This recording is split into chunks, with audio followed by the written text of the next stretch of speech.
পোস্টমাস্টারের বিপুল সম্পত্তি বাজেয়াপ্ত করল ইডি। পূর্ব মেদিনীপুর জেলার এক ডাক বিভাগে 4.5 কোটি টাকা আর্থিক দুর্নীতির ঘটনায় অভিযুক্ত সাব পোস্টমাস্টারের স্থাবর ও অস্থাবর সম্পত্তি বাজেয়াপ্ত করল এনফোর্সমেন্ট ডিরেক্টরেট।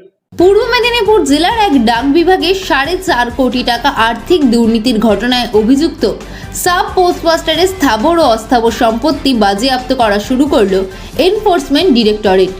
পূর্ব মেদিনীপুর জেলার এক ডাক বিভাগের কর্মীর বিরুদ্ধে কয়েক কোটি টাকা দুর্নীতির অভিযোগ উঠেছিল। সেই সময় ময়না থানায় অভিযোগের ভিত্তিতে গ্রেফতার হয়েছিলেন ময়নার রামচন্দ্রপুর ডাক বিভাগের কর্মী তথা পাঁশকুড়ার বাসিন্দা লক্ষণ হেমব্রম। শনিবার অভিযোগ থেকে ইডি অফিসে তলব করা হয়েছিল। সেখানে তার 3,46 লক্ষ টাকা মূল্যের স্থাবর ও অস্থাবর সম্পত্তি বাজেয়াপ্ত করা শুরু করে ইডি। ইতিমধ্যে অভিযুক্তের সমস্ত ব্যাংক অ্যাকাউন্ট সিজ করা হয়েছে। শুধু লক্ষণচন্দ্র হেমব্রম নয়, তার স্ত্রী পেশার ডাককর্মী, ছেলে এবং মেয়ের অ্যাকাউন্টের ফিক্সড ডিপোজিট ও বিমার সবকটি অ্যাকাউন্টও সিজ করা হয়েছে। ওইসব অ্যাকাউন্টে 70 থেকে 80 লক্ষ টাকা রয়েছে। শুধুমাত্র অভিযুক্ত পোস্টমাস্টারের স্ত্রীর স্যালারি অ্যাকাউন্টে হস্তক্ষেপ করেনি ইডি।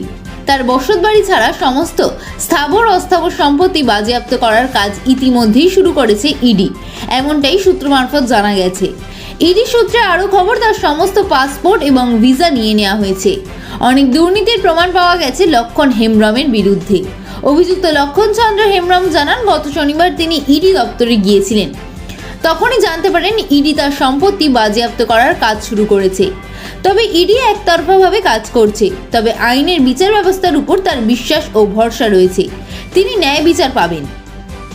দুর্নীতি হয়েছে নিজের মুখেই স্বীকার করেন লক্ষণচন্দ্র হেমব্রম। প্রতিবেশীদের দাবি, যদি দুর্নীতি করে থাকেন তবে আইনের মাধ্যমে উপযুক্ত শাস্তি পাওয়া উচিত। আইন আইনের পথেই চলবে। তো আমার প্রতিবেশী, আমার বাড়ির উল্টো ফুটেই ঘর। বলছি, ওনার বিরুদ্ধে প্রায় 4.5 কোটি টাকা তছরূপের একটা অভিযোগ উঠেছে।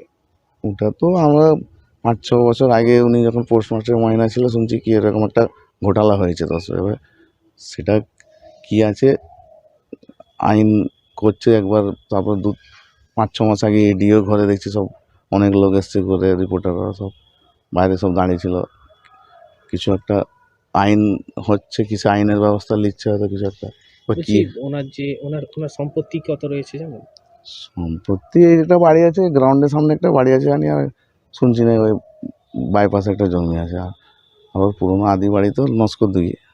বলছি, ওনার যে সম্পত্তি আছে সেই সম্পত্তি বাজেয়াপ্ত করা হচ্ছে কারণ মানুষের টাকা তছরূপ করেছে শুনছি এরকম। এবার ওটা আইন যখন দেখবে, আইনের ব্যবস্থায় যদি উনি দোষারোপ হয়, আইনের ব্যবস্থা নেবে, যেই করুক না কেন।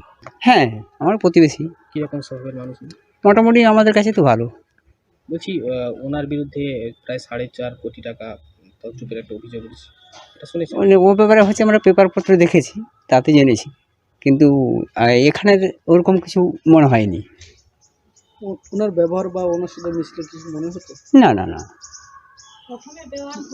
খুবই ভালো। আমরা তো একসঙ্গেই সব কিছু অনুষ্ঠান এটে সব কিছুই হয়। সাধারণ মানুষের কাছ থেকে যে এত কোটি টাকা দুর্নীতি করেছে, কি বলবেন? সেটা তো খুব অপরাধজনক।